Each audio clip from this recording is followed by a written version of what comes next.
Sachin Rane. Today we will see microservices and microservices architecture introduction.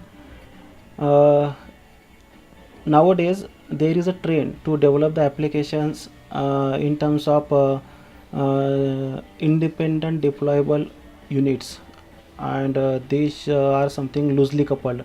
So previously there was another mechanism like having the same server, and in that same server creating the var of different components and deploy on the server.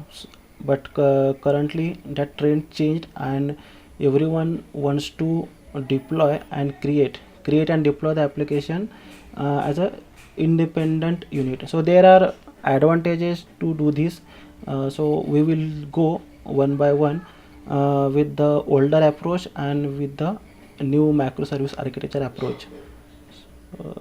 Let me open the documents. So okay, so to develop the microservices, I have given the examples using the Spring Boot modules.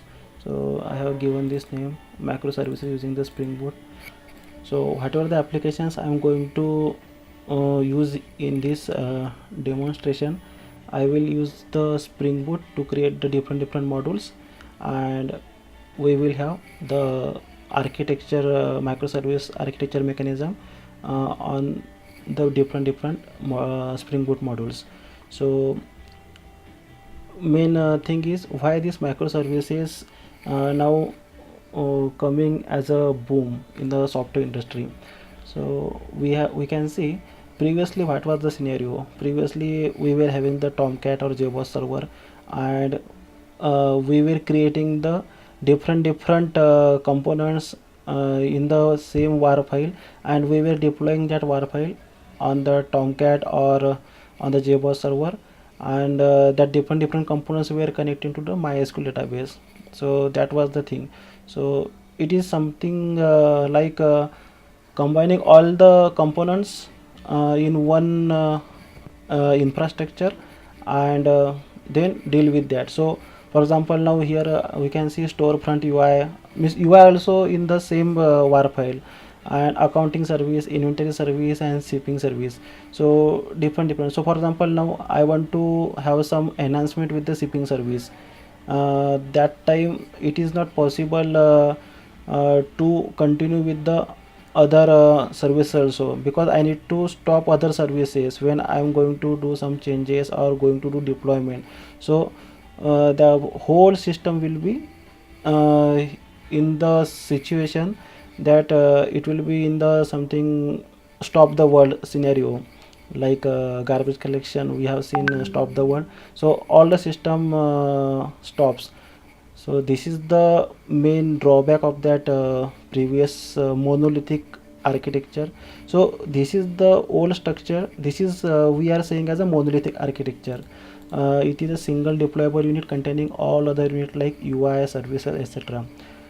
Now why this is actually not proper, and why we are going for the microservice architecture? We can see microservice architecture, every module is different independent deployable unit and connected each other by REST API. So these are the about microservice architecture in the abstract line, but in detail we will see how it is loosely coupled and independent and technology wise scalable. So these things actually we will see. So first we will see the benefits in the abstract. So each microservices is relatively small. So we have seen every module, like we are seeing here product service, crawler service. So these are the different deployable modules. So we can say each microservice is relatively small. So it is small because it is only functioning for the only specific part, not whole. Each service can be deployed independently of the other service. Okay, so for example, now I have some changes in the product service, so I will just deal with this module. Other modules will be untouched. So that is the thing. Easier to scale development. So development means if I am working on this product service, other can also work with the other services, so that is not stopping anything. So only thing gets stopped with the product service, so that is the thing only. Improved fault isolation. So fault isolation also we are handling here. Each service can be developed and deployed independently, so that we have already discussed. And eliminates any long-term commitment to a technology stack.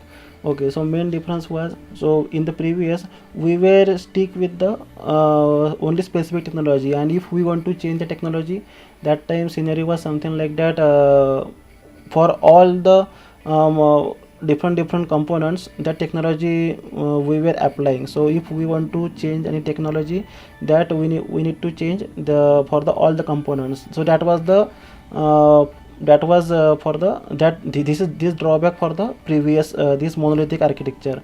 But in the microservice architecture, all the components modules are independent, so we can have different technology for different modules. So that is not a barrier for developing the modules in terms of technology stack. That is the good point. So we will just see in the abstract overview about the architecture of the microservice. So this is the just simple diagram I have drawn. So you can see user dealing with the webUI. So webUI, these are also different independent deployable unit. So like using the Angular 4 or React.js, we are creating the webUI module and we are deploying that independently. Now this webUI module connecting to API Gateway. So we have seen this product service and crawler service. We are not directly connecting this webUI module to this crawler or product service, because there are some drawbacks why we are not connecting, why we are going through the API gateway and service registry. So in the upcoming sessions we will see why this API gateway and service registry coming into the middle part of this direct link from webUI module to product service or crawler service. Okay, so what is this API gateway? So this API gateway, now here all the services we are having, like product service, color service, and some xyz blah blah services.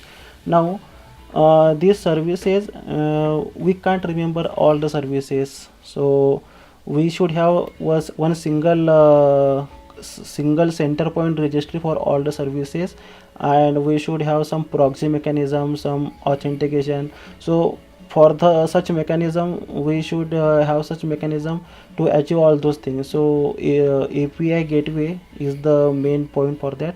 And for this Zuul servers we are using, so generally we are creating the SpringBoot module for this and we are creating the Zuul server, and that is acting as a Zuul server, that SpringBoot module. So that is about the API gateway. In the upcoming sessions we will see, and we will see implementation of the Zuul server. And this is the service registry. Now this is part of the Eureka servers. This is also one SpringBoot module we are creating, and this is also independent deployable like API gateway Zuul server. And here we are seeing some product service, crawler service, some other services. So these services we are registering in this Eureka server in the services registry. So what is the advantage of doing this? For example, this product service deployed on some port number 9001, this crawler service deployed on some 9002.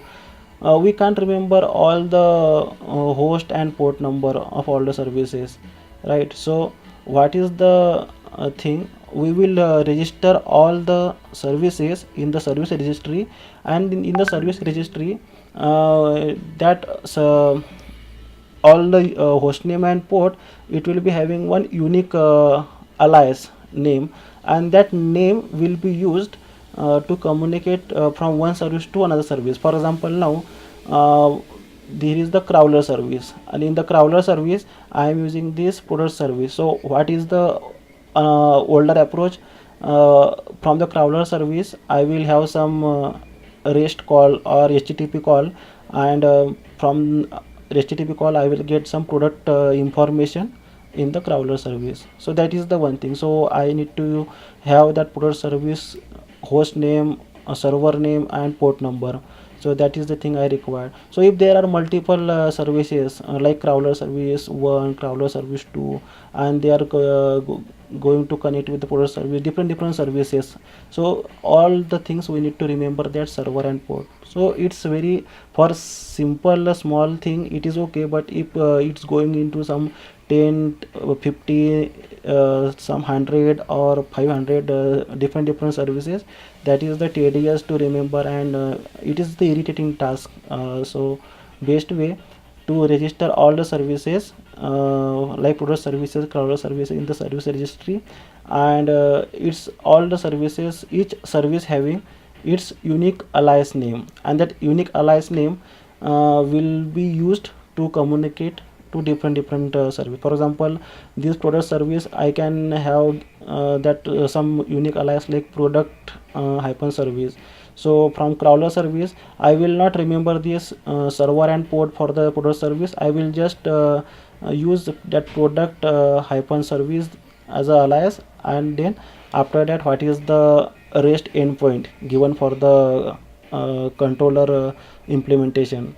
So that is the abstract. So we can see this product service connecting to database. So for this JPA Hibernate implementation, it is the part of the Spring Boot module, and this is the crawler service. It is connecting to some other external APIs to get the data. So for example, my main target here to demonstrate in such a way that I will pass a category like book or fruits in the crawler service, and crawler service will find in our database what are the means how many number of books with their names available in our database, and this crawler will get the list of the books and like fruits, different categories, and after getting the list of the products, it will call this external API to get the different prices for that product on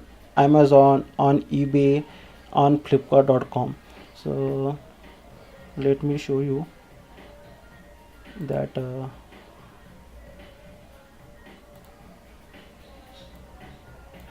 yeah. So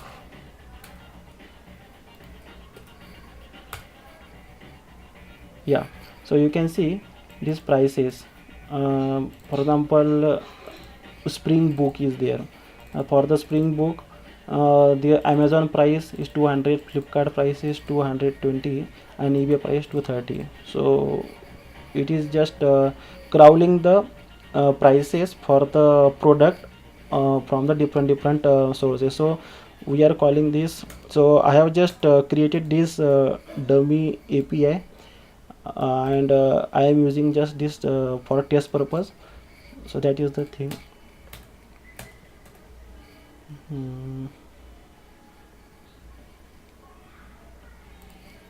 Okay, so this is about the external services API we are calling in the crawler service, and then we are getting the response. Now we have seen these are the Zuul servers, and these are the Eureka servers, Eureka clients. So we will see in the abstract. Zuul is the front door for all the requests from devices and websites to the backend of the Netflix streaming applications. As an edge service application, Zuul is built to enable dynamic routing, monitoring, resiliency, and security. It also has the ability to route requests to multiple Amazon auto scaling groups as appropriate. So this is the same whatever we saw in the API gateway. So these are the benefits like authentication and security, dynamic routing, stress testing, load shedding, and static response handling, and multi-region resiliency. We will see when we will implement that Zuul servers. And regarding Eureka, there are two parts of the Eureka. One is the Eureka server and one is the Eureka client. This Eureka server belongs to this service registry, and this Eureka client means product service. This is one Eureka client. Crawler service, this is one Eureka client. So as the number of services grows, the number of client grows, and that Eureka client registers themselves into the Eureka server. Now how they are registering and these things, it is some Spring API part that we will see in the implementation. So that's about the microservice architecture, and whatever technology we are using, like Zuul, Eureka, and some historics, some load balancing, we will see when we will go through the implementation part.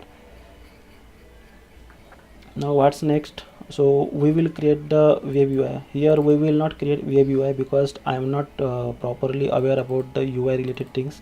We will create the Zuul module service. We will create the SpringBoot module for this. We will create the service registry.